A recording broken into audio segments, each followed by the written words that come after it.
प्यारे बच्चों, गहरी लंबी सांस लें और इसे कुछ समय तक रोके रखिए। अपनी चेस्ट और पीठ को हल्के से दबाइए और अपनी हड्डियों को अनुभव कीजिए। आप अपनी कितनी पसलियों को गिन सकते हैं।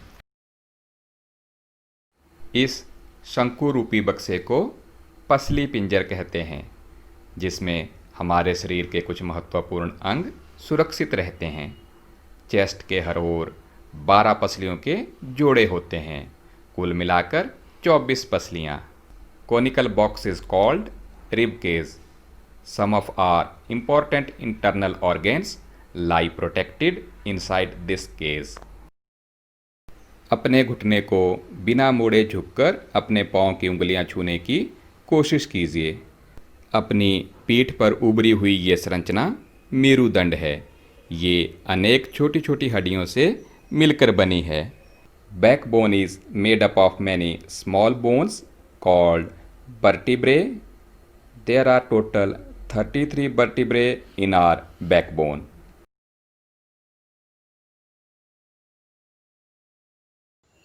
अब आप दीवार पर धक्का लगाने की कोशिश करें। आपको अपने कंधे के समीप 2 उभरी हुई हड्डियां दिखाई देती हैं।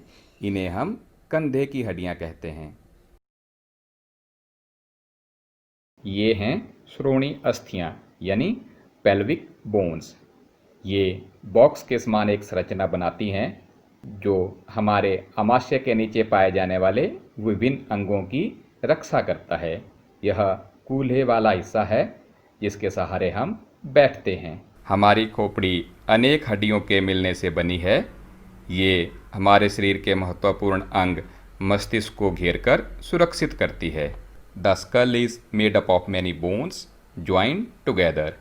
It encloses and protects a very important part of our body, the brain.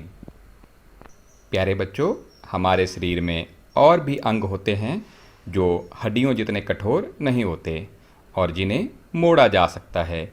इन्हें हम उपास्थि कहते हैं। Some additional parts of the skeleton that are not as hard as the bones and which can be bent.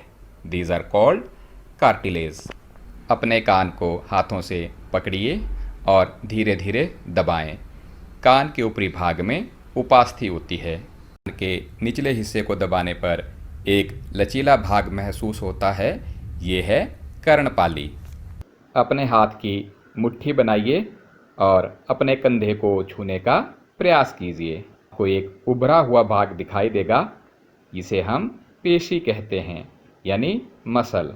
चित्र में आप स्पष्ट देख रहे हैं, जब एक तरफ का मसल खींचता है तो दूसरी तरफ का मसल कॉन्ट्रैक्ट हो जाता है और फूलकर मोटा हो जाता है और हड्डी उसके साथ गति करती है। उल्टी अवस्था में ऊपर वाला फूला हुआ मसल छोटा और पतला हो जाता है और नीचे वाला मोटा हो जाता है। संकुचित यानी कॉन्ट्रैक्शन होने पर पेशियां उभर जाती हैं। संकुचन की अवस्था में मसल छोटे, कठोर और मोटे हो जाते हैं। किसी हड्डी को गति देने के लिए 2 पेशियां एक साथ काम करती हैं जो उस हड्डी से जुड़ी होती हैं। जब एक तरफ का मसल खींच जाता है तो हड्डी भी उस तरफ चली जाती है और दूसरी तरफ का मसल लूज होकर लंबा हो जाता है।